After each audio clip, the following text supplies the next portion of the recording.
사람은 50세 이후로 약 30년가량 고생했던 젊은 시절엔 미처 가늠하지 못했던 최상의 삶의 질을 누리게 된다는 것이다. 안녕하세요. 하와이 대저택입니다. 여러분, 오늘 컨디션이 어떠신가요? 몸이 많이 무거우신가요? 혹은 가뿐하신가요? 아마 오늘이 기대되는 분들도 계실 거고, 오늘이 좀 부담스럽거나 힘에 부친 분들도 계실 겁니다. 그런 의미에서 오늘은 이 아침에 시작이 좋아지는 나이가 분명히 다가온다라는 주제로 이야기를 좀 해보려고 합니다. 아일랜드의 의사인데요. 노인 연구가로 더 유명한 저자가 있어요. 나이가 든다는 것에 대한 연구를 위해서요. 가능한 한 모든 사람을 모아 노화 종단 연구까지 펼친 로즈 앤 케니 박사의 노화의 정복에 담긴 메시지들을 저자의 시선으로 풀어갑니다. 이젠 진짜 스트레스가 인간에게 얼마나 최악의 영향을 미치는지 확인할 때가 되었다. 가장 먼저 영국의 한 연구를 보자.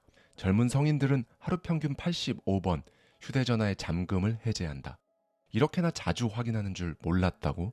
그도 그럴 것이 사람들에게 휴대전화를 얼마나 자주 사용하는지 물어보면 응답자들은 대체로 실제보다 50% 정도 낮게 잠금을 해제한다고 말한다. 그래서 이 휴대전화 잠금 횟수가 도대체 오늘 이야기랑 무슨 관련이 있는데? 라고 말한다면 내가 파악한 연구 논문 23편만 분석해봐도 이 엄청난 잠금 해제 횟수가 스트레스에 직접적인 영향을 준다는 걸 알 수 있다. 휴대전화의 잠금을 해제하느라 집중하지 못하는 그 순간순간 기억해야 할 내용을 기억하지 못하는 것, 그렇게 주의 산만하고 기억을 제대로 응고해내지 못해 생기는 고충은 이루 말할 수 없다. 이는 반드시 능률 저하로 연결되고 자존감 저하로 이어지며 만성 스트레스로, 내가 해낼 수 있을까에 대한 염려로, 불안으로, 우울감으로 번져버린다. 그렇다. 인생에선 별것 아닌 것 같아 보이는 것들이 점차 쌓여 내가 갖고 있던 나에 대한 좋은 믿음을 몰락시키곤 한다. 침대에 누워서 마지막으로 본 휴대전화가 결국 잠을 들지 못하게 하고, 그 다음날의 컨디션이 안 좋아서 계획했던 바대로 하루를 꾸려가지 못하는 것, 또 그렇게 다음날 수면의 질을 망치는 최악의 패턴을 되풀이하는 것, 이것이 바로 스트레스를 낳는 가장 큰 문제라고 말하고 싶다. 그런데 중요한 건 이 휴대전화 잠금 해제와 같은 문제는 스트레스를 다루는 우리 입장에서 사실 가장 간단하고 쉬운 문제에 해당한다는 것이다. 우리는 휴대전화 말고도 정말 다양한 이유로 살면서 어느 단계에서든 각종 스트레스를 경험한다. 나이가 있는 사람이라면 급성 스트레스와 만성 스트레스가 누적되면서 생기는 결과를 모두 경험해 봤을 것이다. 자, 그렇다면 이쯤에서 스트레스의 정의를 한번 내려볼까? 사람과 환경 사이의 교류에서 과도한 자극이나 부족한 자극 때문에 심리적 혹은 생리적 고통이 유발되는 고통의 속성. 사실 이런 거추장스러운 정의가 아니어도 우리는 스트레스가 무슨 뜻인지 직관적으로 이해하고 있고 어떤 느낌인지도 안다.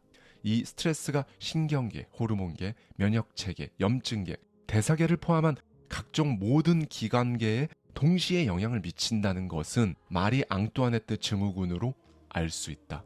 전해지는 바에 따르면 그녀가 프랑스 혁명 당시 단두대로 걸어가기 전날 하룻밤 사이에 급성 스트레스로 백발이 되었다는 것인데, 사망 당시 그녀의 나이는 불과 38세에 불과했다. 급성 스트레스로 하룻밤 사이에 백발이 된다는 현상은 정말 많은 사람들의 상상력을 사로잡았고, 노화를 연구하는 나에게도 굉장히 흥미로운 주제가 되어 마음을 사로잡았다. 내가 우연히 접한 사례도 마찬가지다. 계단에서 굴러떨어진 어떤 남자는 사고 이후 머리가 백발로 변해버린 것도 모자라 많이 빠져 있었고, 그렇게 빠져버린 머리카락과 색소는 다시 돌아오지 않았다. 탈모와 백발은 나이가 들어가는 모든 인류의 가장 큰 골칫거리기에 하버드 대학교 연구진은 스트레스가 어떻게 급속히 백발과 탈모를 만드는지, 그리고 이러한 스트레스가 우리 몸에 얼마나 광범위한 영향을 미치는지 해명해냈다. 그 결과 연구자의 말은 충격이었다. 이 연구를 시작했을 때 우리는 단순히 스트레스가 몸에 나쁠 거다 정도로만 예상했습니다. 우리가 발견한 스트레스의 해로운 영향력은 상상을 뛰어넘었죠. 불과 며칠 만에 색소 생성 줄기는 모두 소실되었고 이 세포는 사라지고 난 후 더 이상 색소를 재생하지 못했습니다. 손상이 영구적인 거예요. 자, 여기서 좋은 소식이 있다. 바로 오늘 우리가 할 이야기, 나이가 들면서 스트레스가 줄어든다는 아주 멋진 이야기를 하고자 한다. 이건 인류 모두에게 해당하는 이야기로 스트레스에 지쳐 살아가는 오늘의 당신이 기꺼이 하루하루를 맞이하면 마침내 달콤한 하루를 맞이할 수 있다는 그런 이야기를 하고자 한다. 140여 개국을 대상으로 광범위하게 진행된 갤럽의 여론조사 결과 15세에서 29세 사이의 응답자들 중 64%가 현재 스트레스를 받는 중이라고 보고했다. 더 안타까운 건 32%는 화가 난다고 했고 나머지는 걱정이 많다고 적어냈다. 그나마 29세까지는 괜찮다. 삶의 만족도, 행복에 관해 조사한 우리 기관의 종단 연구에 따르면 20대까지는 스트레스와 더불어 행복 지수도 높다가 그 이후로는 낮아져 30대와 40대, 50대 초반까지 바닥을 친다. 바로 U자형 곡선이 만들어지는 것. 자, 다음. 행복 지수는 다시 오르기 시작해 70대까지 계속해서 올라간다. 그리하여 140여 개국 50세 이상의 응답자들은 44%가 젊었을 때 대비 스트레스를 확연히 덜 받는다고 응답했고 38%는 걱정도 덜하고 16%는 화도 덜 난다고 했으며 그 나머지는 스트레스와 걱정, 화가 전부 사라진 것처럼 행복하다고 응답했다. 그리고 이 스트레스가 있다는 것에 대한 응답률은 70대 이상에서는 확연히 더 낮아지는 것이 아닌가.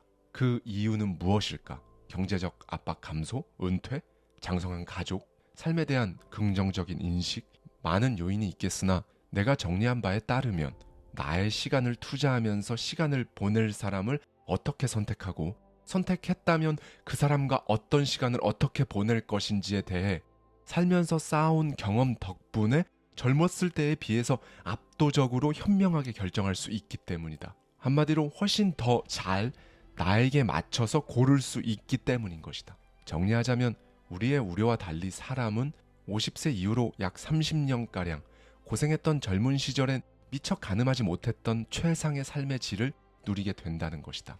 그 후로는 건강 악화에 따라 삶의 질이 점진적으로 떨어지는데 그마저도 50세 이전 수준으로는 떨어지지 않는다.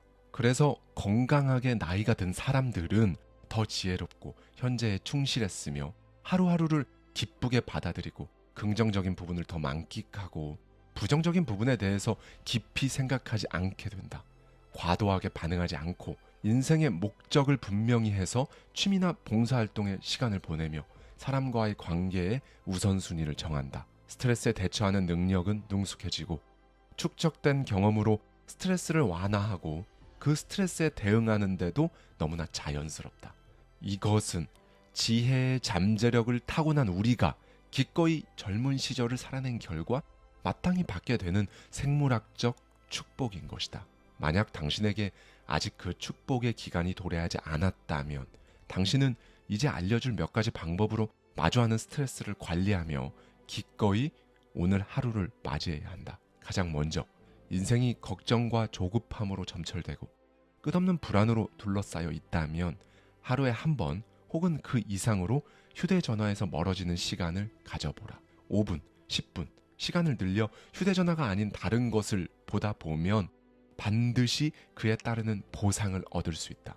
이 휴대전화에서 멀어지는 시간 동안 가장 간편하게 눈을 둘 수 있는 건 바로 식물이다. 나는 스트레스에 지쳐 나를 찾아오는 사람들에게 저마다 상황에 맞추어 하루빨리 식물이나 정원을 가꿀 것을 적극 권유한다. 사실 식물을 가꾸는 행위는 창의적인 행동임과 동시에 상당한 집중력이 필요하므로 긴장을 완화시키고 그야말로 웰빙을 강화시킨다. 솔직히 말하면 스트레스 관리에 가장 손쉽고 유용한 도구가 식물을 기르는 것이라 할 수 있다. 아주 작은 방울토마토나 바지를 기르는 것은 걱정을 잊게 하고 문제에서 한 발짝 떨어지게 만든다. 다시 한번 다르게 생각해 볼 수 있는 여유를 제공하는 것이다. 창가에 올려둔 몇 개의 식물이든 데크에 올려둔 몇 개의 화분이든 뒤뜰의 텃밭이든 크기와 종류는 아무 상관이 없다. 그저 그것을 가꾸는 사람과 그 결과물을 함께 나누는 사람들 모두에게 이 행위가 믿을 수 없을 정도로 이롭게 작용한다는 사실을 당신이 반드시 알고 가길 바랄 뿐이다. 뿐만 아니라 식물 가꾸기는 자연과 햇빛에 대한 강제 노출 효과 등을 겸비하고 있어서 비타민 D 수치를 올려주고 혈압을 낮춰준다. 마찬가지로 좋은 흙에서 흔히 발견되는 세균 유형 중 하나인 마이코박테리움 박해는 기분을 좋게 하는 호르몬인 세로토닌의 분비를 자극하는 것으로 밝혀졌다. 이게 의미하는 것이 무엇이냐면 흙을 가만히 만져보는 것만으로도 나도 모르는 사이에 불안이 감소하는 것이다. 그리하여 식물 가꾸기와 건강에 관한 22개 주요 연구를 분석해본 결과 이 단순한 행동 하나가 삶의 만족도와 삶의 질, 우울증, 불안, 체질량 지수 감소 등에도 긍정적인 영향을 끼친다는 결론을 도출했다. 한 주말 농장의 실제 사례를 보자. 이곳에선 찾아온 사람들에게 양해를 구하고 야외 정원 가꾸기와 실내 책 읽기에 사람들을 무작위로 배정해서 스트레스 호르몬과 기분을 반복적으로 측정했는데 결과적으로 두 활동 모두 스트레스 호르몬을 낮추고 기분 전환으로 이어졌다. 그런데 그 변화의 정도는 정원 가꾸기에서 더욱 두드러졌고 개선 효과도 훨씬 더 오래 지속되었다. 이 같은 연구 결과가 책 읽기는 관두고 정원 가꾸기에 올인하라는 이야기가 아니라는 걸 당신은 이해할 것이다. 그저 스트레스를 완화하는 나만의 좋은 습관에 식물 가꾸기를 하나 추가해 보라는 것이다. 그러면 그 이로운 효과가 오래 지속되어서 심지어 책 읽기에도 큰 도움이 된다는 증거를 금방 알아챌 수 있을 것이다. 만약 모든 여건상 식물을 곁에 두기 어렵다면 시간이 허락할 때 반드시 숲길 산책을 해보길 권한다. 일본의 연구자들이 단순히 도시를 산책하는 것과 숲길을 산책하는 것을 비교한 결과 호르몬, 혈압, 심박수, 기타 신경계 활성의 모든 생물 지표가 숲길을 산책했을 때 현저히 안정됐으며 스트레스 반응이 약해졌다. 그 자체로 마음이 단단해진 것이다. 꾸준한 숲길 산책은 요가로서 얻을 수 있는 이점과도 놀랍도록 맞닿아 있다. 긍정적인 태도, 자기인식, 통제력, 마음 챙김, 더불어 체내 염증을 줄여서 생물학적인 노화를 늦추고 불면증을 해소한다. 아울러 가만히 앉아있는 실험 참가자들에게 숲의 사진, 도시 사진을 각각 보여준 것만으로도 신체 지표가 다르게 나타났다는 연구 결과도 있으니 당신 일상에 자연 한 스푼을 추가하는 건 누군가의 권유를 넘어선 필수가 되어야 한다는 것에 당신이 적극 동의하기를 바란다. 마음을 챙긴다는 건 쉽게 말해 스트레스를 관리하는 것이고 그것에 집어삼켜 먹히지 않는다는 뜻이다. 뇌를 운동시킨다는 뜻이며 걱정 속에 방황하지 않고 조바심을 내지 않고 현재에 집중할 수 있다는 뜻이다. 머리에 있는 생각과 느낌에 압도되기보다는 먼발치 떨어져 예리하게 인식하는 것. 연구에 따르면 이렇게 할 수 있는 능력은 스트레스와 걱정을 감소시키는 대신 사람이 무언가를 할 때 다시 일어설 수 있는 힘을 준다. 그리고 이것은 앞서 말한 아주 작은 일상의 변화로도 얻어갈 수 있는 능력이다. 그런데 사람들은 어떨까? 애석하게도 앞서 말한 스트레스가 완화되는 나이에, 그러니까 이제는 인생을 좀 좋아해 볼 수 있겠다 싶은 50세 이후 장년 이상의 나이부터 소위 마음 챙김을 시작하는 경우가 많다. 그 전에는 현실에 치이고 관계에 치이며 일단 살아내느라 스트레스를 돌볼 여유는 두지 않은 채 점점 늘어나는 흰머리와 죽어가는 표정을 방관하며 살아간다. 그런데 사실 마음 챙김은 한 살이라도 젊을수록 필요하다. 이 아침의 시작이 무거운 돌덩이처럼 느껴지는 나이부터 마음을 챙겨야 아침이 기뻐지는 나이를 건강하게 맞이할 수 있는 것이다. 그러니 오늘 하루 머리가 어지럽 잘 안 풀린다면 시간을 내어 5분 아니 1분이라도 당신의 눈에 어떤 형태라도 좋으니 자연을 품고 마음을 챙겨야 한다. 그 시간은 반드시 당신의 능률을 올려줄 것이고 그것이 쌓여 당신의 자존감이 되고 완전히 다른 차원의 전성기를 당신에게 만들어 줄 것이다.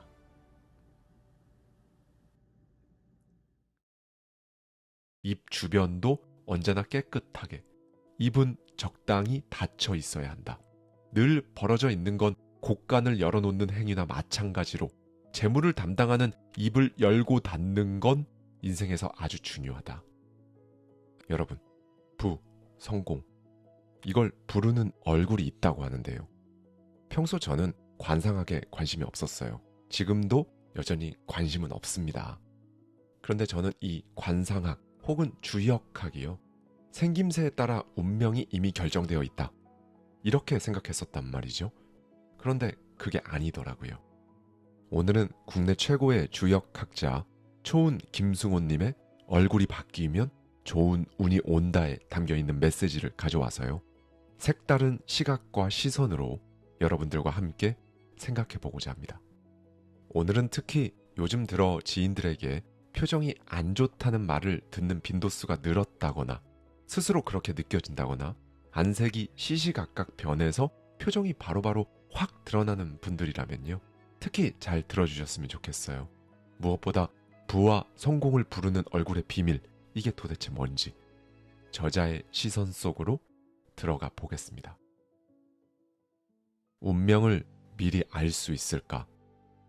운명이란 앞으로 전개될 시간의 흐름이다.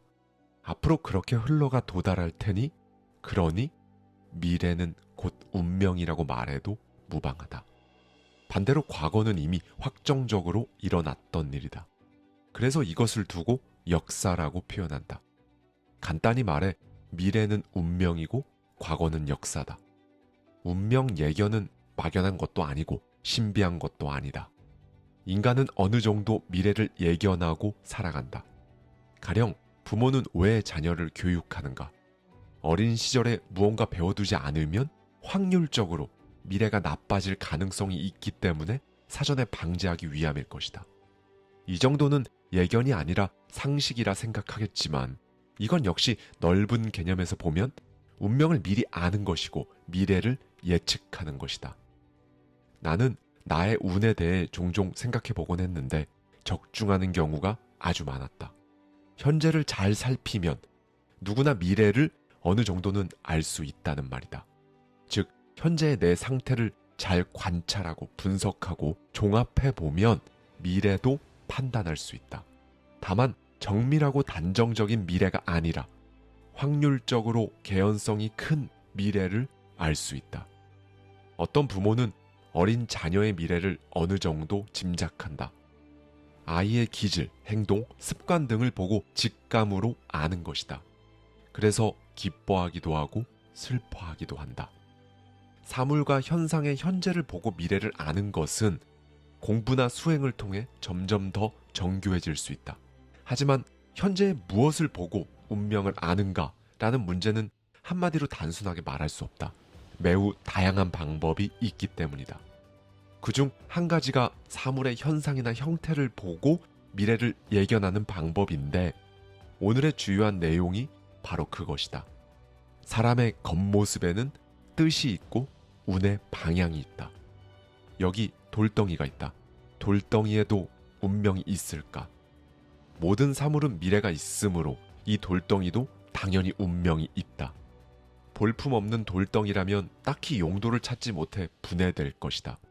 부서진 돌은 어딘가로 이동해 건축 자재로 사용될 가능성이 다분한데, 그것이 이 돌덩이의 운명이다. 만약 이 돌덩이가 아름다운 형상을 하고 있으면 어떨까? 정원에 곱게 모셔져 오랜 세월 사랑받고 지낼 수도 있다. 돌덩이에게는 좋은 운명인 셈이다. 장자에 이런 이야기가 나온다. 목수가 산에서 나무를 하나 발견했다. 그 나무는 형상이 흉흉하고 비틀어지고 가늘어서 목재로 쓸 수도 없었고 땔감으로 쓰기에도 적당치 않았다. 목수는 속으로 생각했다. 이 나무는 어디에도 쓸모가 없네. 참으로 못난 놈이야.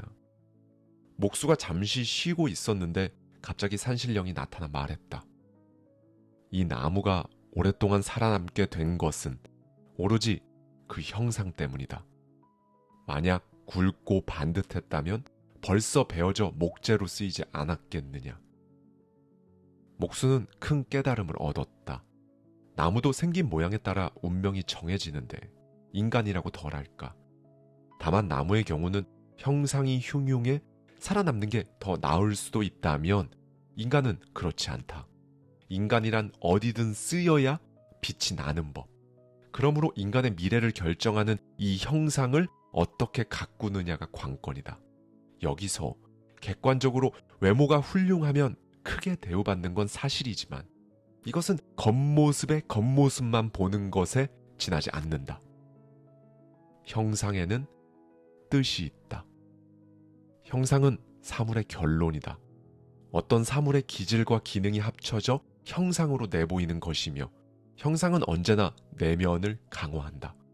그러니 내면의 기능과 외부의 형상은 사실 서로 보완해주는 관계다.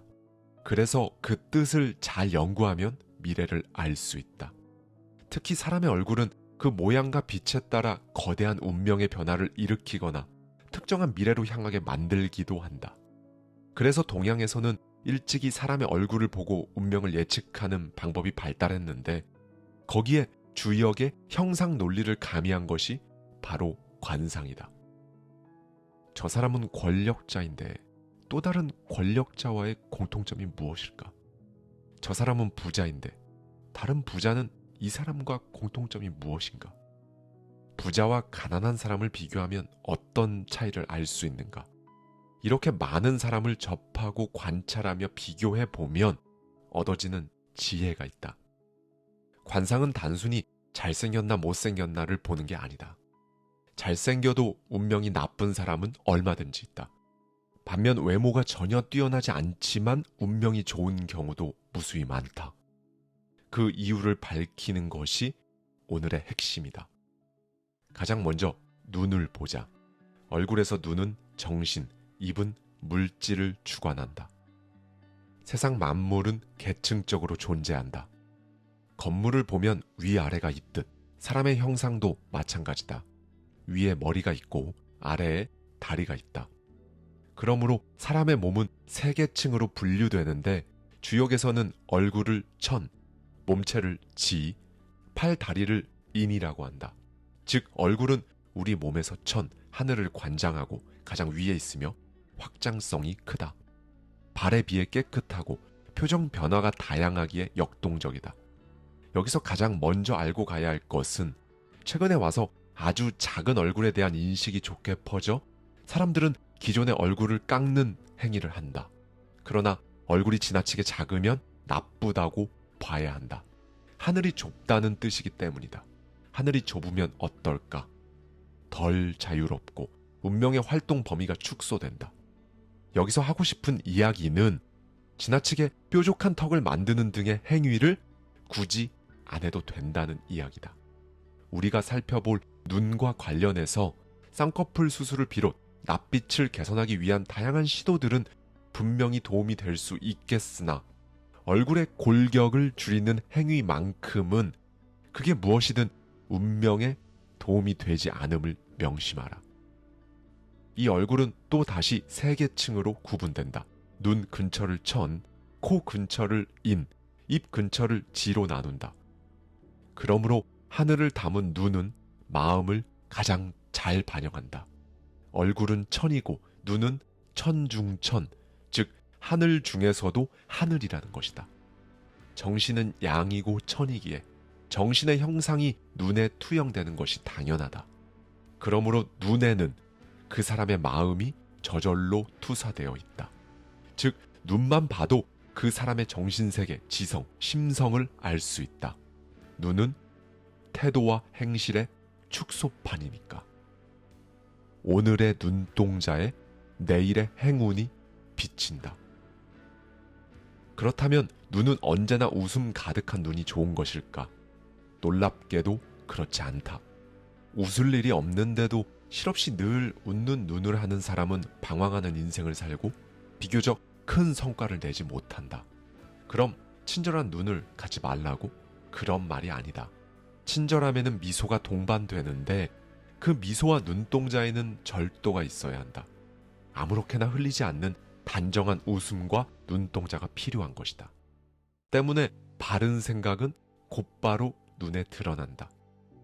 절도 있는 눈, 흔들리지 않는 눈이 대표적으로 그것인데 이것과 달리 바삐 움직이는 눈, 남을 비웃거나 깔보는 눈, 집중하지 않는 눈은 스스로는 몰라도 남들 눈엔 전부 보인다는 사실을 명심하라. 이런 눈은 총체적으로 운명이 산산조각 난다는 의미를 담고 있기 때문이다. 요컨대 눈에는 불량한 감정, 경박한 감정이 모두 드러나므로 애초부터 정신에 그런 것들을 담지 않는 것이 좋다. 눈빛이 어두우면 근심이 많다. 눈은 태양이다.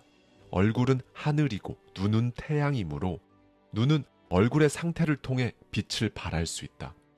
그런데 눈빛이 어둡다는 것은 날이 흐려서 태양이 빛을 밝게 비추지 못하는 것과 같다. 이런 사람의 운명은 대체로 어둡다. 근심이 많고 무슨 일이든 궤도에 잘 오르지 못한다. 만약 나를 괴롭히는 어떤 상황 때문에 눈빛이 어두운 날들이 계속된다면 이사, 여행, 짐 정리 등을 통해 나쁜 운에서 벗어나야 한다. 인생에는 좋은 일도 있고 나쁜 일도 있지만 시간이 지나면 대부분 저절로 해소된다. 그런데 만약 이 저절로 해소될 기미가 안 보여 스스로 얼굴빛을 죽이고 눈에는 총명함이 사라지고 있다면 새로운 마음이 생길 수 있도록 무언가를 정리하거나 고정된 것들을 바꾸는 행위가 필요하다. 사람의 마음이 고정되거나 단점이 생기는 이유는 생활 패턴 때문인데 이것은 사실 주로 사는 장소에서 발생한다. 먼저 집 안의 짐도 대폭 줄이는 것이 좋다. 집에 살림살이나 짐이 너무 많으면 그건 역시 운명에 매우 나쁘다. 그리고 나서 이 집이 더 살만한 곳인가를 살펴보라. 집은 정신과 영혼의 발전을 도모해 운을 발전시키는 곳임을 명심하라. 또한 눈은 힘주어 부릅뜨지 말고 편안하게 적당히 오로지 눈동자를 떠오르는 태양처럼 여기고 눈동자에 어떤 정신을 담을 것인지에만 신경을 쓰면 된다. 평범한 눈에 정신없는 눈동자, 멍한 눈동자만 경계해도 운은 아주 좋아진다. 눈동자를 가꾸는 한 운은 계속 좋아지는 법이다. 나쁜 일이 있을지라도 나를 잃지 않고 지켜내면 운은 반드시 좋아진다. 눈은 빠른 속도로 운명을 유도한다. 그리고 이 눈은 눈썹이라는 지붕의 보호를 받는다. 그러므로 눈썹은 얼굴의 신분을 좌우한다. 눈썹이 선명하고 풍요롭고 긴 사람은 매우 좋은 운을 타고난 것과 같다. 하늘이 돕고 신분이 귀하게 유지된다는 뜻으로 가정이나 사회 등 모든 면에서 풍족하고 결함 없는 운명을 누린다. 그러므로 눈썹은 언제나 곱고 풍요로워야 한다. 눈썹을 완전히 밀고 문신으로 대신하는 사람도 있는데 이것은 운명에 결코 좋을 리 없다. 그저 전체적인 아름다움을 해치는 것들만 뽑아버려야 하며 너무 짧을 때 보완하는 정도로 눈썹을 가다듬어야 한다. 다음으로 귀를 보자. 귀는 굴곡이 심해서 예쁘기가 몹시 힘들다. 예쁘다는 기준도 애매하다. 크기가 적당히 크고 계란형의 모나지 않은 귀가 가장 좋지만 제일 좋은 건 반듯하고 깨끗한 귀다. 귀의 관상은 얼굴 전체 중에서 눈 다음 코만큼 중요하다. 높고 큰 코는 부동산이나 권력, 안정 등의 운명을 만들고 귀는 동산, 사업의 추진력, 발전성을 일으킨다. 그리고 이 반듯한 귀는 바른 자세에서 나온다는 것을 명심하라. 사람은 대개 양쪽 귀가 수평인 채로 태어나는데 고개를 갸우뚱하거나 몸이 한쪽으로 틀어지면 귀의 수평이 무너진다. 스스로는 느끼지 못하지만 몸이 틀어진 사람의 경우 반드시 양 귀의 높낮이가 다르다. 이 부분을 양지하고 바른 자세를 유지하면 얼굴은 반듯해지고 귀도 반듯해진다. 이것이 어렵게 느껴지는가? 몸이 기울어질 때 한 번만 다시 바른 자세로 돌아와 보라. 이 같은 행위를 반복하면 반드시 문득 어느 순간 바른 자세가 편한 날이 올 것이다. 또한 귀를 깨끗하게 관리하고 웬만하면 귀를 내보이는 스타일링을 하라. 귀는 타고나길 잘 타고나는 것도 중요하겠으나 어떻게 잘 쓰느냐가 더 중요하다. 귀의 모양이 아무리 좋아도 남의 말을 듣는 태도가 삐딱하면 무용지물이 된다. 집중력과 공감 능력을 스스로 무시하지 않길 바란다. 사람은 나에게 도움이 되는 말이 귀로 들어올 때 눈동자에서 빛이 난다. 얼굴의 모든 부분은 서로 돕고 대리하는 기능을 지니기 때문이다. 눈이 정신이라면 입은 물질이다. 그러므로 입은 곳간인데 이 곳간은 너무 꽉 잠그지도 물색 없이 열어놓지도 말아야 한다.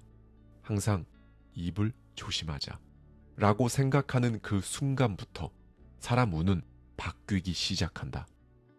입술이 한쪽으로 기울어져 있는 것도 좋지 않다. 아래로 내린입은 어떨까? 곳간에서 쌀들이 다 빠져나가는 격이다. 입꼬리를 내리지 말아야 한다.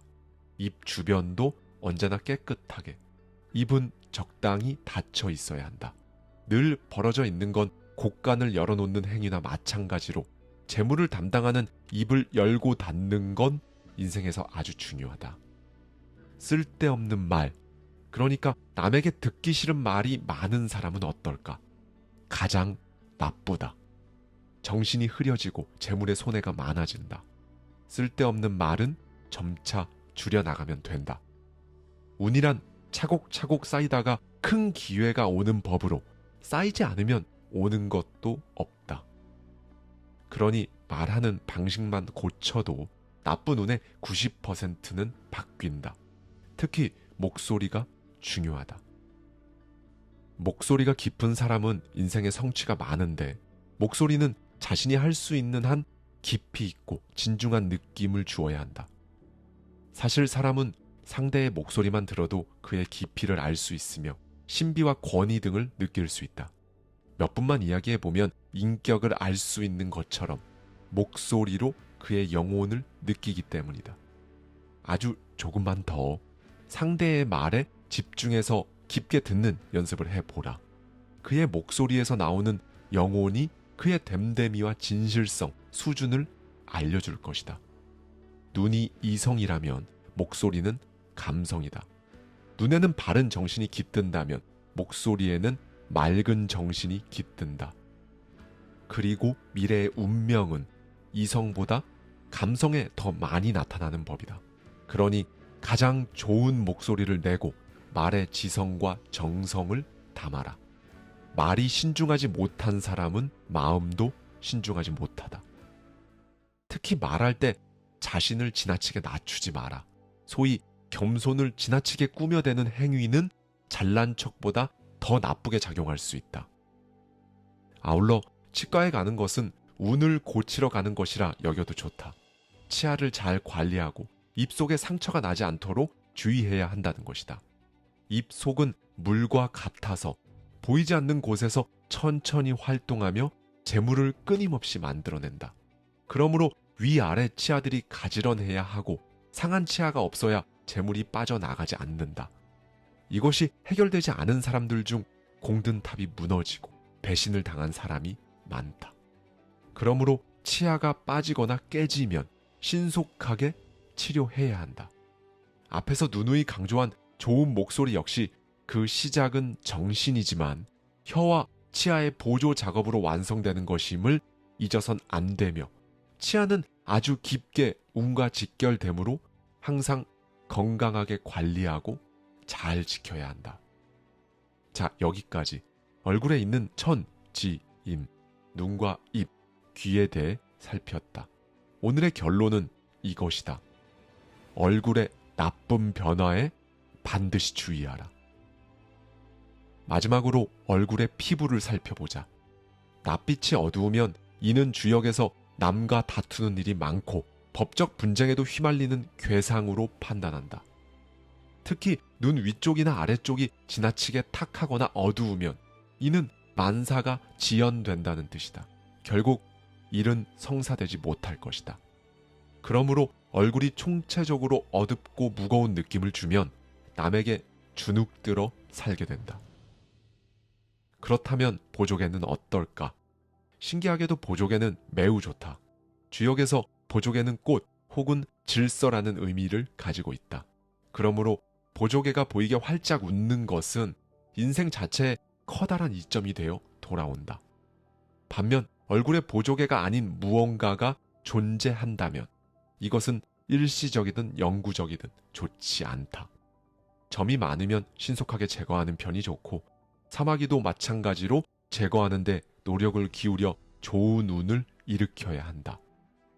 운에 손해를 보고 있는데 얼굴에 어떤 문제가 있다면 얼굴부터 맑고 깨끗하게 만들어라. 얼굴이 맑고 깨끗하면 자연히 표정이 좋아지고 얼굴을 드러내고 운은 반드시 좋아진다. 나쁜 운은 나도 모르는 사이에 발생하지만 인간은 그것을 극복할 수 있는 능력을 가지고 있다. 운의 개선은 평소 노력만으로도 얼마든지 가능하다. 가장 먼저 눈에 띄는 얼굴부터 정돈하려는 그 태도야말로 운이 나빠지지 않도록 하는 첫 관문인 것이다. 그러므로 얼굴에도 태도가 있다. 아니, 태도가 묻어난다. 그러니 사소한 생활 습관에서부터 얼굴에 나쁜 변화가 생기지 않도록 각별히 신경을 써라.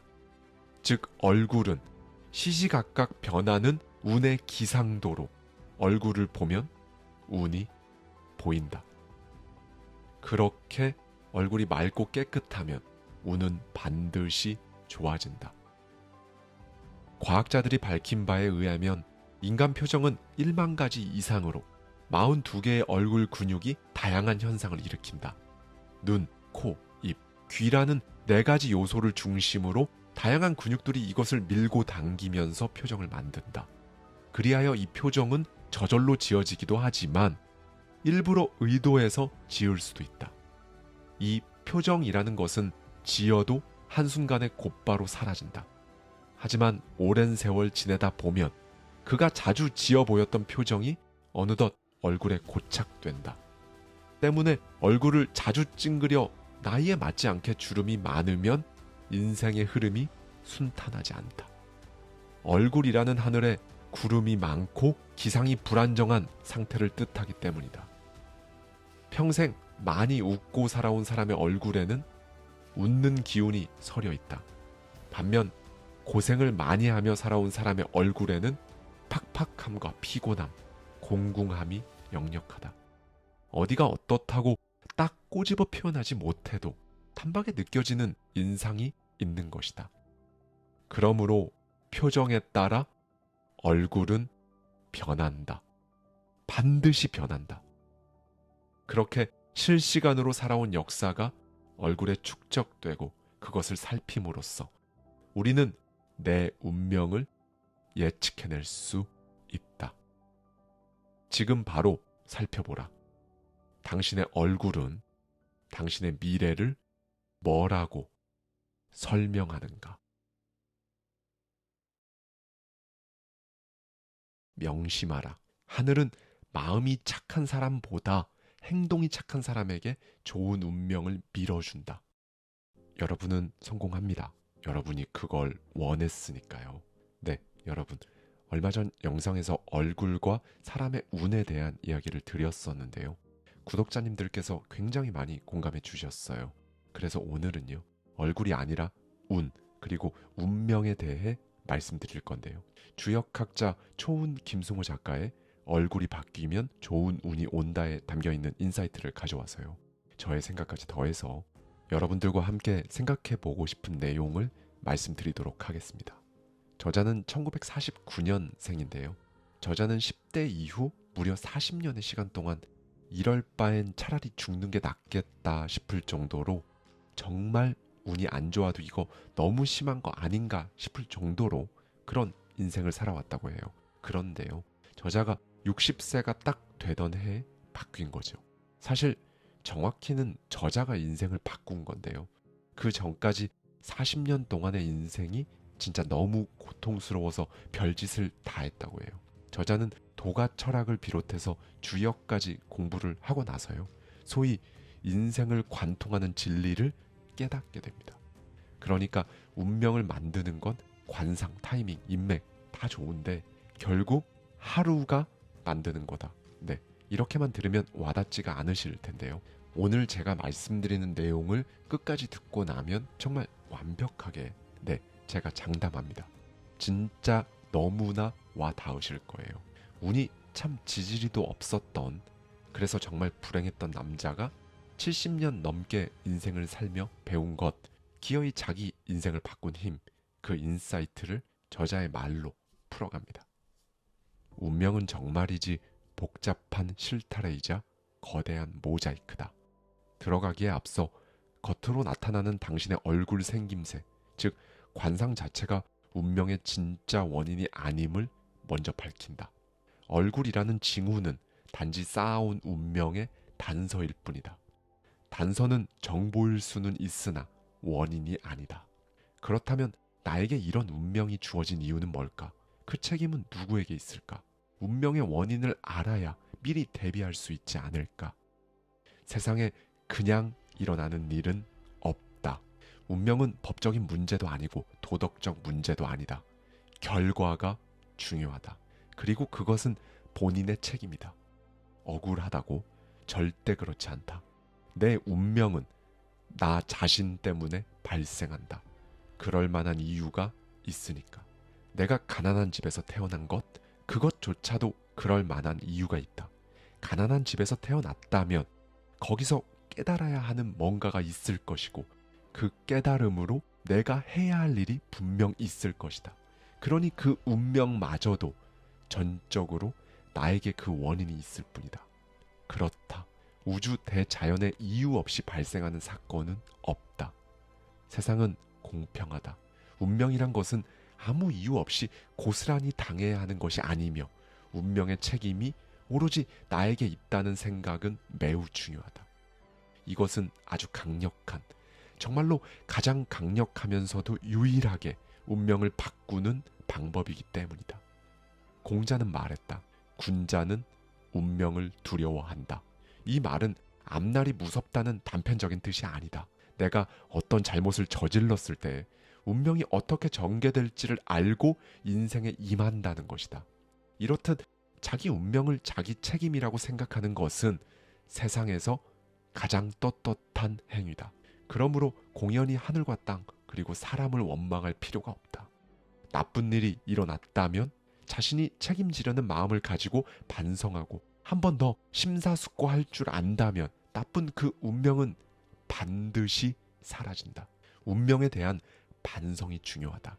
운명은 공정하다. 정신과 태도가 고귀한 사람은 운명도 고귀한 법이다. 반대로 마음이 천한 사람은 운명도 천하다. 여기 A라는 사람이 있다. A는 좋은 운명의 징후가 분명한 사람이었다. 교양 있고 심성이 곱고 외모까지 수려했다. 누가 봐도 점잖고 예의 바르며 귀한 모습이 나무랄 데가 없었다.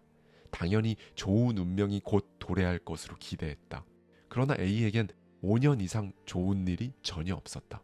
자기 사업을 했기 때문에 잘 되려면 언제든지 잘 될 수 있는 현실적인 조건을 갖추고 있었음에도 직원들은 수시로 이탈하고 사기까지 당해서 사업은 날로 기울어갔다.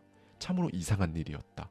겉으로 보여지는 모든 면모로 보아 얼마든지 잘 될 사람인데 A에 대해 다시 관찰하여 깊게 살펴봤다.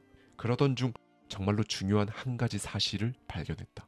A는 언제나 고요하게 산책하고 일찍 일어나고 깔끔하게 집안을 정리하고 경우에 따라 이사를 하는 등 운명에 좋다는 일을 이것저것 다 했으나 그의 모든 행동엔 이상하게 생동감이 없었다.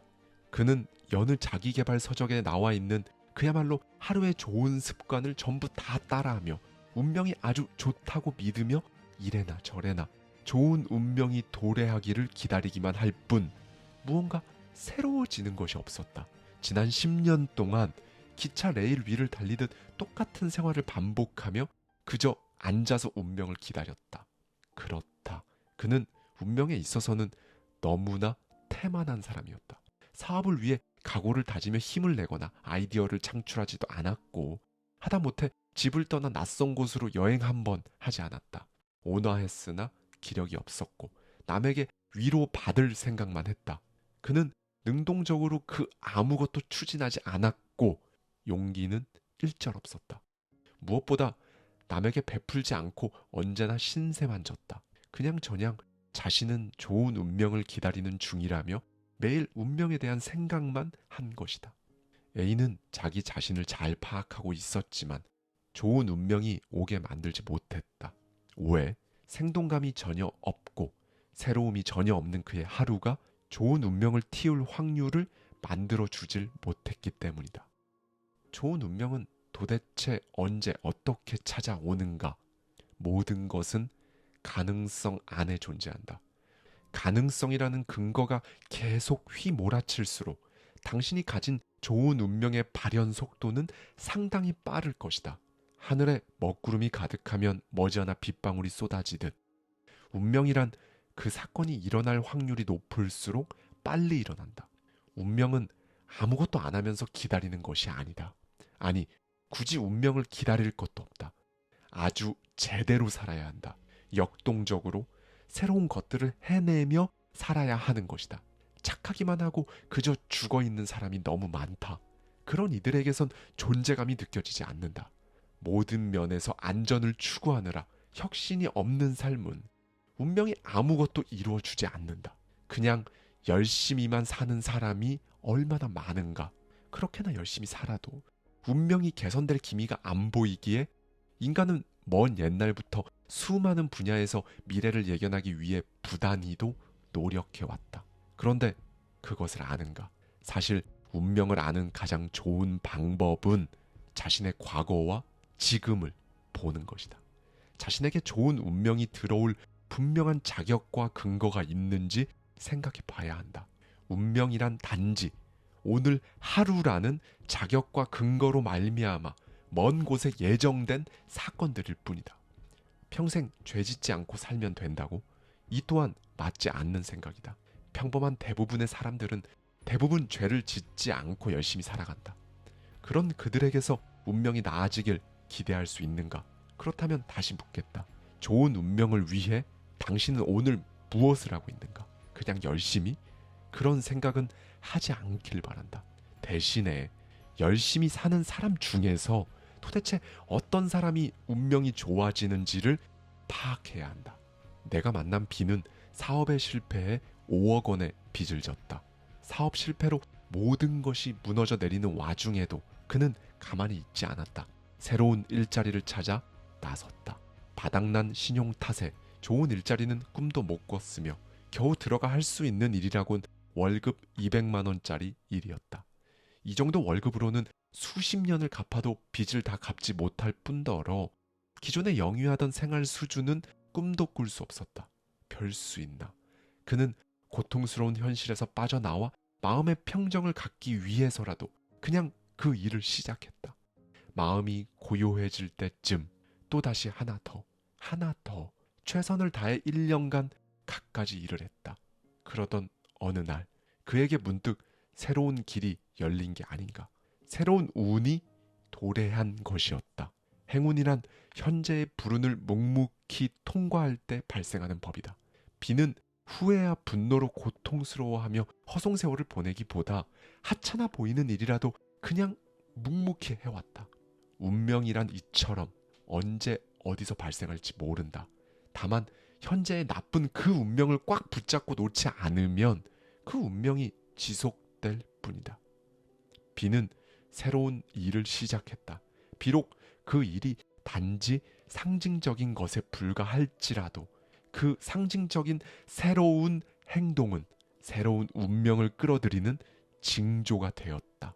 아무리 하찮은 것이라도 현실과 동떨어진 것이라도 좋다. 새로운 일을 통해 현재의 고통스러운 상황을 빨리 놓아주어야 한다.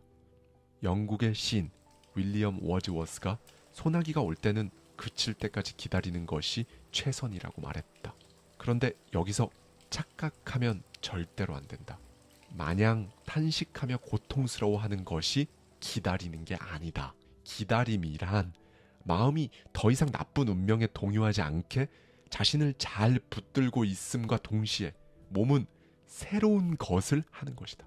꽉 붙들고 놓지 않았던 나쁜 운명을 탁 놓아버리는 것. 그것이 바로 기다림이다.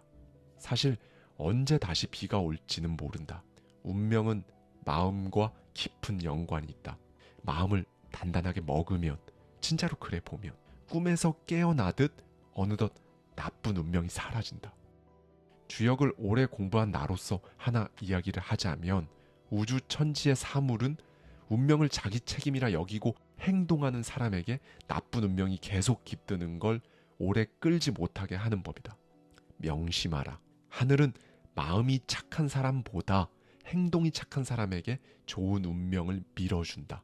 착하고 성실한 마음이란 건 행동으로 나오지 않으면 우주 현상에 아무런 영향을 주지 못한다. 역동적인 인생만이 뜻있는 일을 완성한다. 그러므로 역동적인 인생은 강렬한 인생이다. 설렁설렁 세월을 소비하지 말고 힘있게 긍지를 가지고 살아야 한다는 의미다. 그러니 운명의 강도가 세질수록, 즉 갑자기 별의별 일이 한 번에 몰려오는 상황이 다가오면 인생이 변화하는 시기라고 알면 된다. 하늘은 오로지 스스로 돕는 강한 자만 선별해 돕는다. 언제나 크게 생각하라.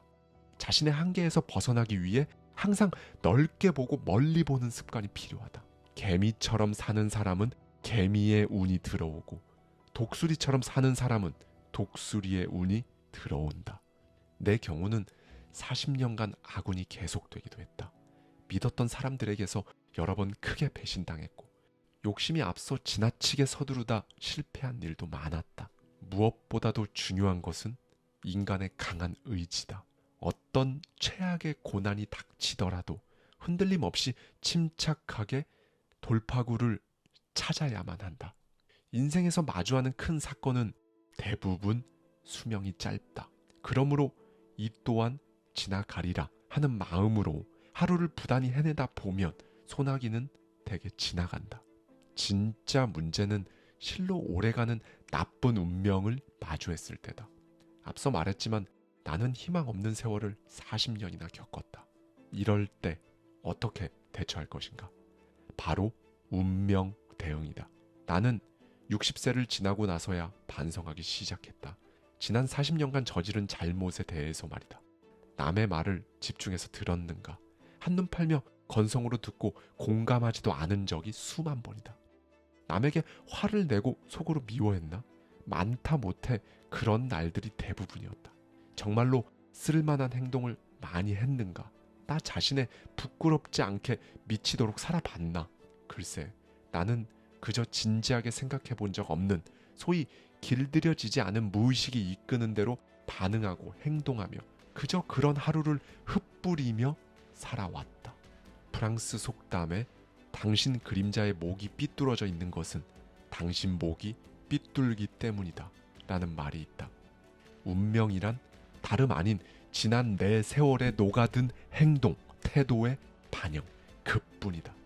오늘날 과학자들은 사물의 현상이 있을 때 그것이 한 가지 원인에 의해서가 아니라 많은 원인이 모여서 이루어진다는 것을 발견했다. 이것을 다원인 결과라고 하는데 종전에는 인류가 현상에 대해 한 가지 원인만을 찾아내는 습관이 있었다. 이는 영화를 볼 때 주연만 보는 편협한 시각이다. 영화는 조연들과 함께 만들어진다. 운명도 이와 같다. 여러 원인이 산처럼 많다. 그러므로 당신이 보게 될 운명은 산처럼 쌓인 갖가지 원인이 오랜 세월 누적된 결과다. 그러니 한두 가지 원인, 한두 번의 실수로 그렇게 낙담해서 되겠는가? 아무튼 내 운명의 결과는 마치 쓰레기 더미와 같았다. 누군가는 꽃으로 산을 쌓았다면 나는 쓰레기로 40년의 인생을 쌓은 것이다. 이것을 다 치워야 운명이 개선될 터였다. 그러니 시간이 걸리는 일임에 분명했다. 그렇게 나 역시 나의 반성과 실천을 더욱 강력하게 이어가야겠다고 결심했다. 나는 무엇을 했는가? 우선 끊임없이 잘못을 찾아냈고 행동을 고쳤다. 무엇을? 모든 것이었다. 걷는 방법부터 아침에 일어나는 시간, 식사 메뉴, 남과 대화할 때 태도, 타인을 이해하는 마음가짐, 내 생각을 강요하지 않는 것, 배우고자 하는 걸 5분이라도 하는 것, 한도 끝도 없이 많았다. 이런 짓을 하면 운이 좋아질까 나빠질까? 뭘 하기 전에 이 질문을 기준으로 삼고 살아보라. 그러면 무조건 된다. 차츰 깨달음이 올 것이다. 이렇게나 막 살아도 운이 좋아질까? 스스로에게 묻고 답하라. 운을 개선하는 최고의 방법은 운을 좋게 하는 짓을 찾아서 하는 것뿐이고, 누구나 운명을 좋게 만드는 행동이 무엇인지는 그냥 상식적으로 알고 있다. 해야 할 일과 해서는 안 될 일을 구분할 수만 있다면 말이다. 이런 것을 다 고쳐내어 실천하려니 매일 다시 태어난 것과 같았다. 익숙한 것이 정말 하나도 없었다. 생각하고 고치기를 계속했는데 여기엔 반드시 추가할 것이 있었다. 새로움. 안 해본 짓을 해야 했다. 자기 자신이 과거와 같거나 비슷하면 안 된다.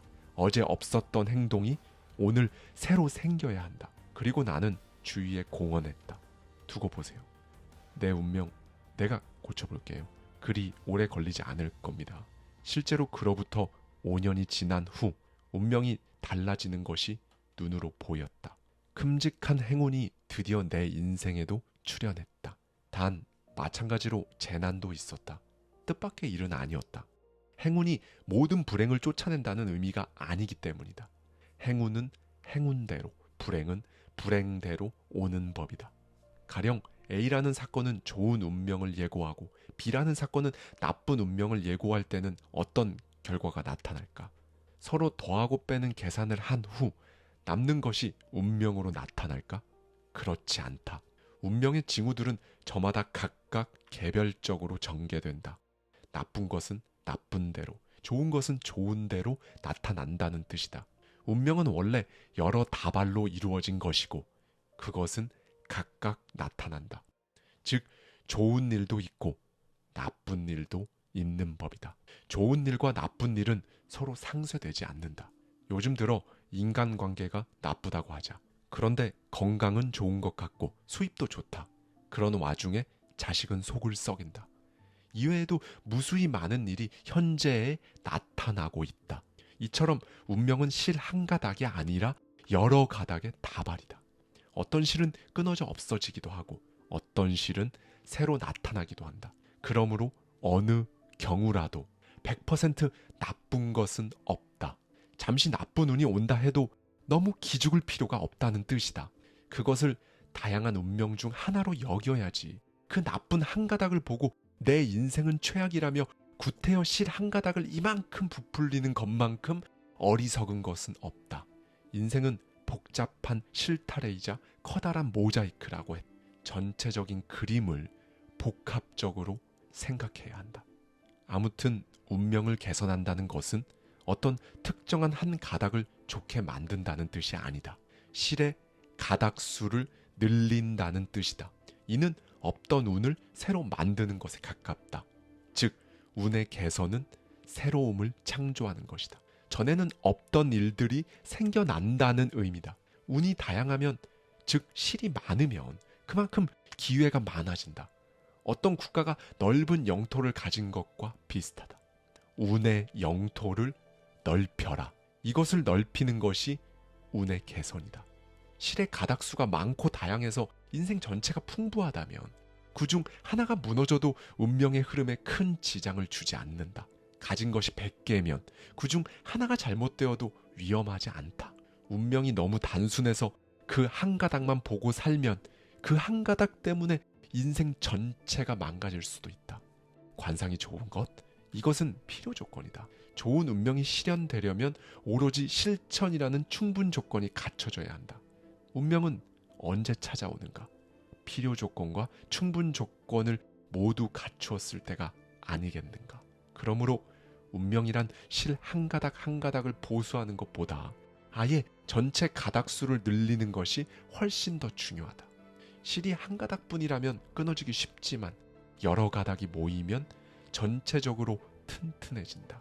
우리는 이미 있는 것들을 부단히 하는 한편 새로운 운명을 끊임없이 개발해야 한다. 그러니 주어진 대로 살지 마라. 시간은 미래를 향해 끝없이 흘러간다. 오늘에 이어 내일이 오고 내일이 지나면 또 다시 내일이 온다. 그러다 마침내 인생의 종말에 이른다. 우리는 주어진 세월을 매일 소모하며 살아간다. 좋든 싫든 각자에게 주어진 몫을 소모하며 살고 그 시간을 다 사용하고 나면 끝이다. 자, 여기서 삶이 획기적으로 바뀌려면 새로운 운명이 들어와야 한다. 그 테두리 안에서만 맴돌면 인생은 계산된 범위 내에서만 존재한다. 그래서 큰 돈을 번다는 건 그냥 열심히 해서 이룩하는 것이 아니다. 큰 운을 잡아야 한다. 인생에 주어진 시간 동안 할 수 있는 일을 하되 그 외에는 운을 크게 일으키는데 써야 한다. 운을 찾고 운을 잡고 운을 벌어야 한다.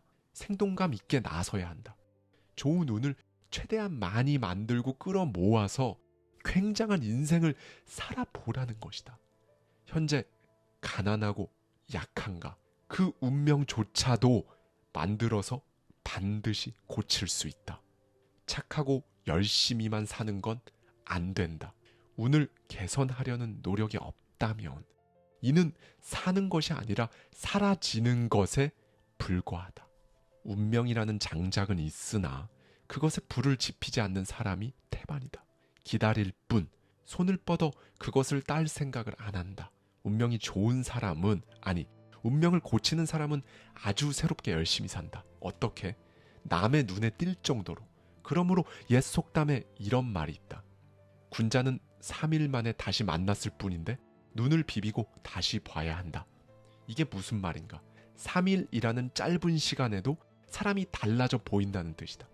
날이면 날마다 새로워지고 역동적으로 살아야 운명은 문이 열린다.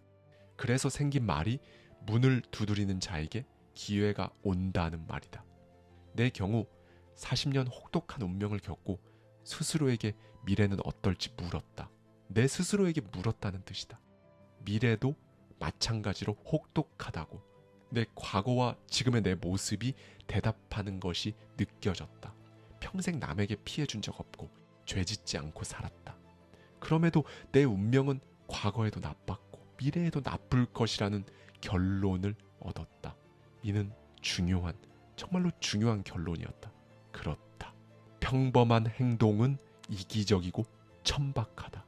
실제로 무언가를 계속 실천해야 한다. 새로움이 없는 인생은 태만하다. 작은 습관으로도 운의 영토를 넓힐 수 있다. 새로운 운을 만들어 보겠다고 마음 먹으면 얼마든지 그렇게 할 수 있다. 게으름, 패배주의, 수동적이고 소극적인 태도는 전혀 인간답지 않은 것이다. 인간은 운명마저 바꿀 수 있는 존재다.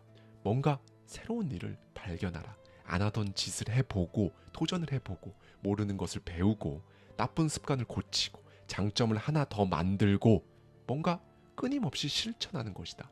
이게 운명을 좋게 만드는 가장 기본 조건이다. 나의 경우 40년을 고생하고 65세에 이르러 운명이 개선되었다. 이 이야기를 강조하는 이유는 누구든 어떤 운명이든 실망하지 말라고 말하고 싶기 때문이다. 강태공은 80세에 이르러 겨우 빛을 보고 세상에 나섰다. 자, 이제 당신은 어떤 사람이 되고 싶은가? 뉴턴이 정리한 운동 제3법칙이라는 것이 있다. 작용, 반작용 법칙이라고도 불린다. 우주에 존재하는 사물에 어떤 행위가 있으면 그로 인한 결과를 그 사물이 대가로 돌려받는 법칙이다. 로켓은 가스로 공간을 밀어내고 배는 스크루로 물을 밀어내며 사람은 한 발로 땅을 밀어낸다.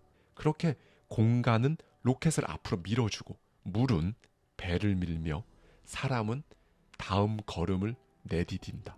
운명은 갑자기 출현하는 것이 아니라 꾸준히 쌓인 힘이 마침내 결실을 이루는 것일 뿐이다. 화산 폭발, 지진과 똑같다. 그러니 괴상한 점괘에 기대어 흔들리기보다 내가 만든 근거가 운명이 된다고 생각하고 살면 그만이다. 자기를 책임지겠다는 생각은 운명을 깨닫는 첫 걸음이다. 좋은 운명은 반드시 밝은 곳에 깃든다. 지금 가난하다고? 신용이 있는 사람은 반드시 운명이 굳건해진다. 공자가 말한 인, 의, 예지가 있더라도 신이 없으면 모든 덕목이 무효가 된다. 그러므로 인생은 조금씩 손해를 보며 살아야 한다. 내가 손해본 만큼 남을 이롭게 했으면 언젠가 나에게 돌아온다. 말이 천박하면 신분도 천해진다. 무엇으로 내 운을 바꿔야 할지 모르겠다면 일단 말조심부터 하라. 유난히 오해를 자주 하는 사람이 있는데 이런 사람은 항상 남을 원망할 준비가 되어 있다.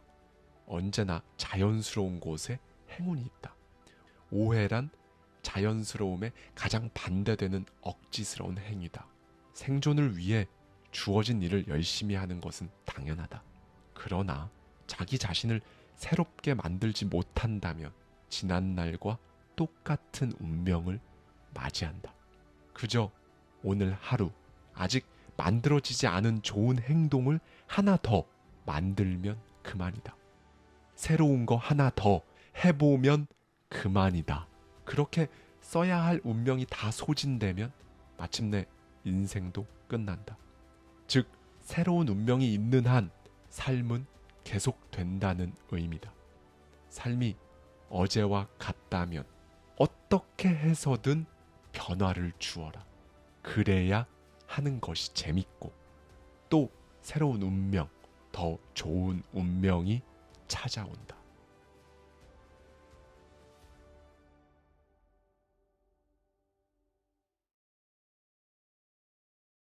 살면서 운이 좋다는 건요. 좋은 일을 많이 만나는 게 당연히 맞는데요. 반대로 사람 사이에서 발생하는 이 갈등 상황을 얼마나 적게 마주하느냐가 정말 중요하거든요. 살면서 좋은 운이 계속 들어오는 사람들은 타인의 행동을 관찰한다. 타인의 시선을 관찰한다. 어떤 게 정답일 것 같으세요? 우리는 원하든 원하지 않든 다른 사람들로부터 배우거나 다른 사람을 따라하며 성장하기도 하잖아요. 그러니까 타인의 행동을 잘 관찰하는 게 먼저일 수도 있을 것 같고요. 또 타인의 시선을 관찰하는 게 먼저인 것 같다가도 왠지 남 눈치 보고 사는 것 같아서 그런 건 아닌 것 같기도 하고 생각보다 좀 어렵지 않으신가요? 오늘은 지난번에 이어서요.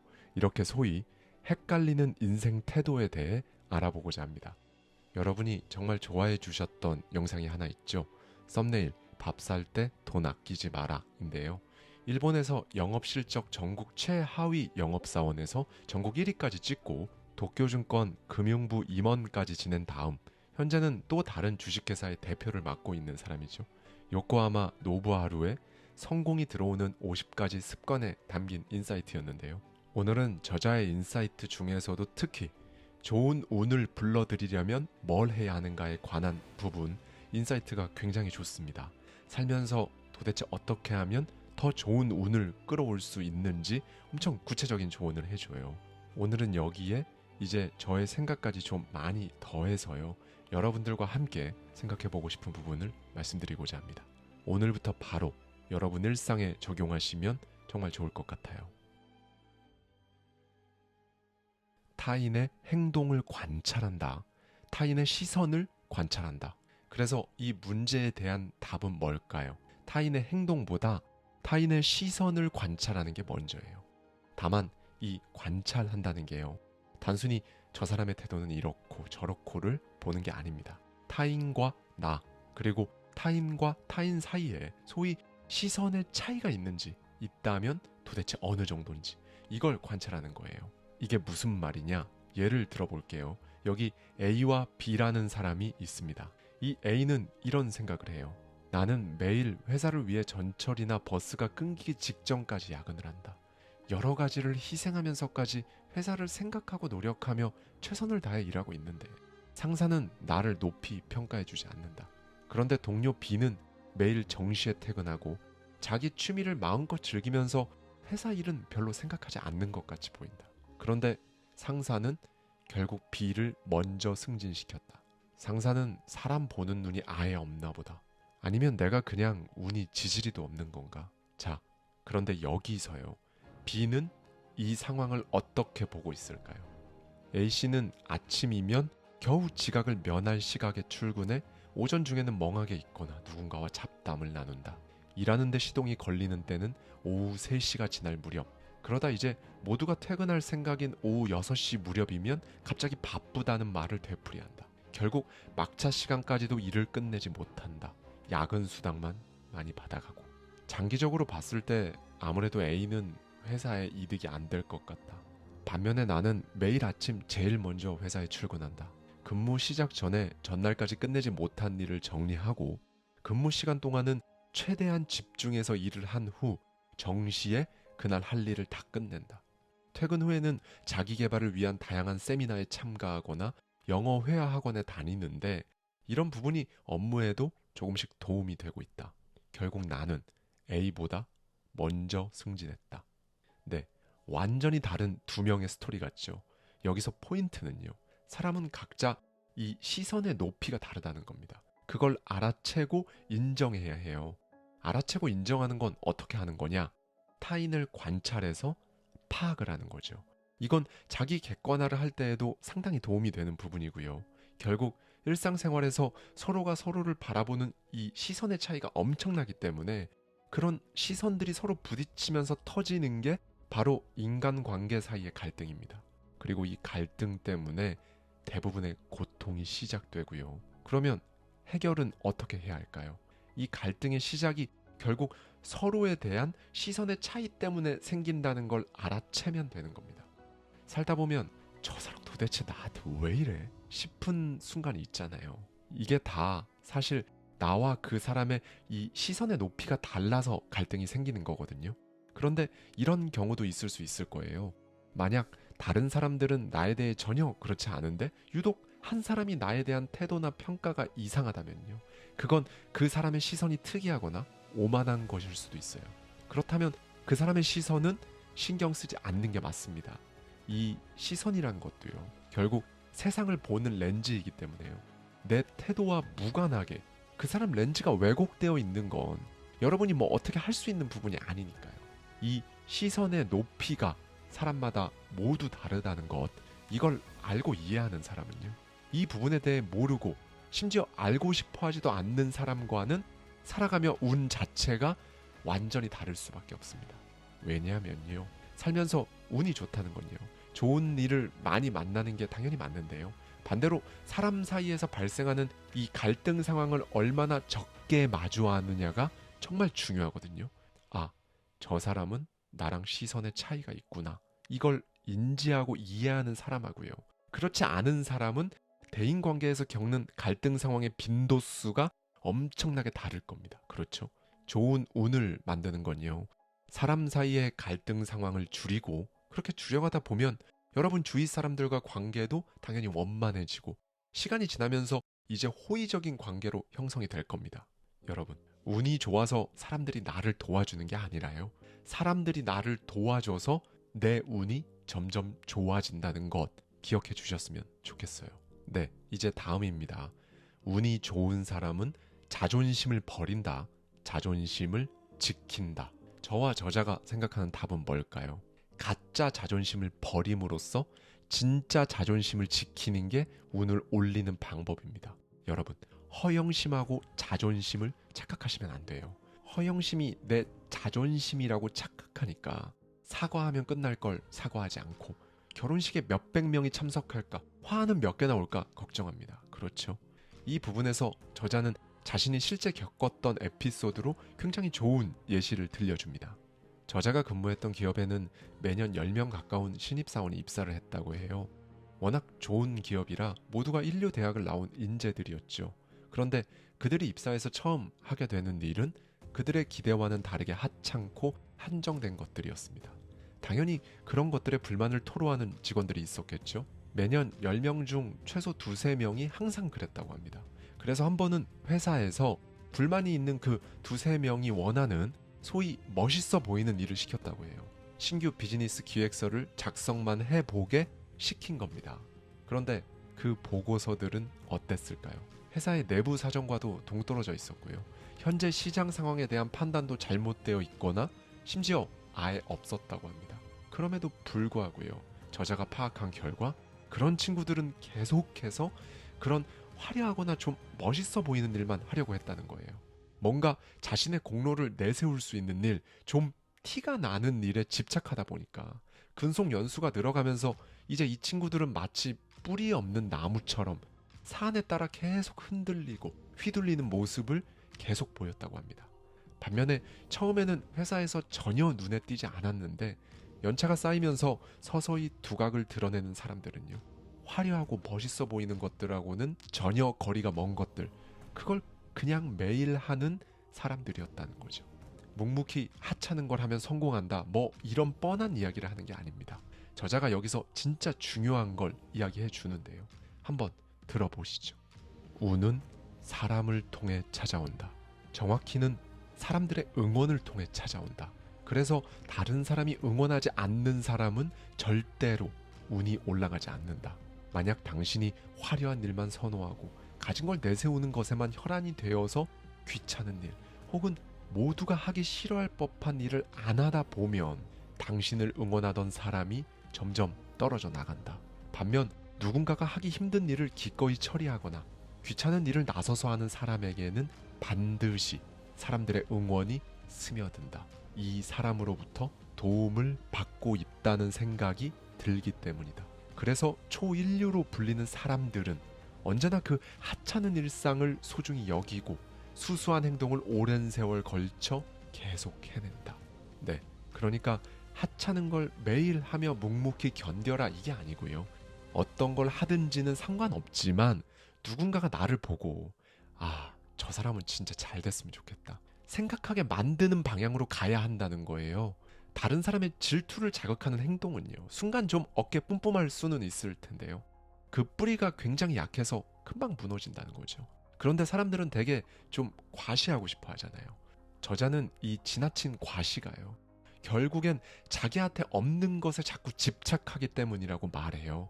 그러면서 부디 기괴한 그 허영심을 과감하게 끊어내라고 조언합니다. 다음으로 운이 좋은 사람은요, 늘 배운다, 경험에만 의지한다. 여기서 저자는 계속 배우려는 사람이 운이 좋아진다고 강조하는데요. 노벨 화학상 수상자인 독일의 프레드릭 오스트발트는 성공한 사람들에게는 두 가지 공통점이 있다는 말을 했어요. 첫 번째는 긍정적 사고, 두 번째는 독서가였다고 합니다. 독서는 배우는 거죠. 교양이 생기고 사고가 깊어지고 뭐 이런 것도 중요하지만 이 독서가 주는 가장 큰 이점은 무엇보다 인간력이라고 저자는 강조해요. 그럼 이 인간력은 뭘까요? 한마디로 상황을 헤아리는 마음입니다. 이런 경우도 있고 저런 경우도 있으니까 지금 이 상황을 너무 안타까워할 필요도 없고 자만하는 것도 의미 없다. 다만 그냥 더 선하고 좋은 쪽으로 바라보자, 이렇게 생각하는 태도인 거예요. 그런데 그냥 혼자 이렇게 생각하려고 애쓰는 건 확실히 쉽지 않으니까 독서를 통해 보다 쉽고 현명하게 이런 태도를 장착하는 거고요. 이렇게 독서를 통해 긍정적인 사고를 갖추게 되면요, 오스트발트가 말한 성공한 사람들의 두 가지 공통점을 여러분이 갖게 되는 겁니다. 네, 오늘의 마지막입니다. 살면서 운이 따르는 사람은 있는 것에 감사한다, 혹은 없는 것에 집착한다. 이건 역시 당연히 있는 것에 감사하는 쪽입니다. 방금 말씀드렸던 독서를 통한 긍정적 사고가 장착이 되면요, 감사하는 마음, 이걸 갖는 게 진짜 훨씬 쉬울 겁니다. 제가 왜 이렇게 감사하는 게 훨씬 쉬워질 겁니다 라고 강조할까요? 사실 감사하는 마음을 갖는다는 게 결코 쉽지가 않아요. 시도해본 구독자님들은 잘 아시겠지만요, 이게 진짜 말처럼 쉽지가 않아요. 매일 스스로를 다잡아야 그때 겨우 되거든요. 오늘 잘 됐어도 내일 또 까먹고 잘 안 되고 그렇고요. 이 부분에서 저자가 너무 좋은 예시를 들어줍니다. 같이 들어보시죠. 한 노인이 병으로 오른손을 움직일 수 없게 되었다. 여러 병원에서 치료를 받고 다양한 시도를 했으나 전혀 효과가 없었다.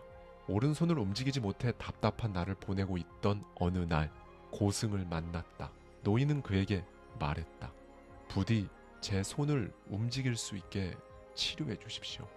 고승은 의아했다. 무슨 소립니까? 당신의 손은 이미 움직이고 있습니다. 말도 안 됩니다. 여전히 움직이지 않아요. 움직이고 있습니다. 잘 보세요. 당신의 왼손은 움직이고 있지 않습니까? 순간 말을 잃고 자신의 왼손을 한동안 내려다보던 노인의 눈에서 눈물이 흘렀다. 내가 거꾸로 생각하고 있었구나. 움직이지 않는 오른손만 생각하느라 내가 움직이는 손을 가지고 있다는 걸 진짜로 잊어버리고 말았었네. 노인은 왼손을 움직일 수 있는 것에 감사한 마음으로 가득해졌다. 그리고 그의 왼손으로 자신의 오른손을 부드럽게 잡아주었다. 그렇다. 지금 없는 것만 생각하면 사람은 초조해지기에 우주가 내 편이 되어주지 않는다. 감사할 줄 아는 순간 비로소 우주는 내 편이 되어준다. 당신도 혹시 움직이지 않는 오른손만 보며 하염없이 부정적인 감정에 매일 수시로 휩싸여 살고 있진 않은가? 그러면 상황은 점점 더 악화된다. 감사할 수 있는 사람과 그렇지 않은 사람의 차이는 자기 스스로를 자기가 책임질 수 있는가 아닌가에 달려있다. 감사하는 마음의 힘은 무엇인가? 감사하면 어떤 일을 긍정적으로 파악하게 된다. 따라서 좋은 에너지가 생기고 그 에너지로 역경을 보다 빠르고 쉽게 벗어날 수 있는 것이다. 그렇게 역경에서 벗어나면 다시 또 감사한 마음이 들고 그 다음 일도 긍정적으로 파악하게 되며 그 좋은 에너지로 점차 성장해 가기에 운이 좋아지는 무한 선순환 구조가 완성되는 것이다.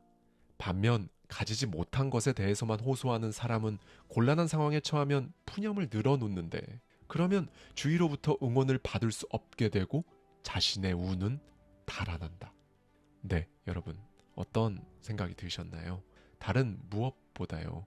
제가 2년째 여러분들께 지겹게 말씀드리고 있는 단어죠. 이 감사는요. 운을 끌어들이는 자석이라고 생각하시면 확 와닿으실 거예요. 그런데 아까도 말씀드렸듯이 이 감사하기는 진짜 어렵습니다. 그래서 감사를 할 수 있게 여러분이 여러분 스스로를 좀 도와주셔야 해요. 방법은요. 그 감사보다 더 쉬운 행동을 먼저 하는 거죠. 여러분, 사실 오늘 제가 말씀드린 내용들이요. 톱니바퀴처럼 전부 다 맞물려 있습니다. 어떻게 맞물려 있냐면요. 먼저 사람은 각자 시선의 차이가 있기에 그걸 이해하는 것, 그 이해를 바탕으로 대인관계의 갈등을 줄여 나가는 것, 그리고 내 스스로에 대해 생각할 때 자존심과 허영심을 착각하지 않는 것, 그 대신 배우려고 하는 것, 배우는데 가장 좋은 방법인 독서로 인간력을 올리는 것, 그 결과 감사한 마음을 갖게 되는 것까지. 네, 저는 이 모든 과정을 무지개에 비유하고 싶은데요. 각 과정 하나하나가 하나의 색상이라고 한다면요. 모든 과정이 살짝씩 다 닿아 있는 거죠. 명확히 하나씩 따로 떼어서 구분하기는 힘들어요. 그런데 이것들이 전부 뭉쳐지면 실로 멋있는 무지개가 되는 것처럼요. 변하지 않는 건 아무것도 없습니다. 다만 좋은 쪽으로 움직이는 미묘한 그 변화가 쌓이고 쌓여서 막대한 결과로 돌아온다는 그 사실만큼은요. 시간이 지나도 절대 변하지 않는 법칙이라는 것. 오늘은 이 부분에 대해 한 번쯤 생각해 볼 수 있는 하루가 되셨으면 좋겠습니다. 감사합니다. 지금까지 하와이 대저택이었습니다.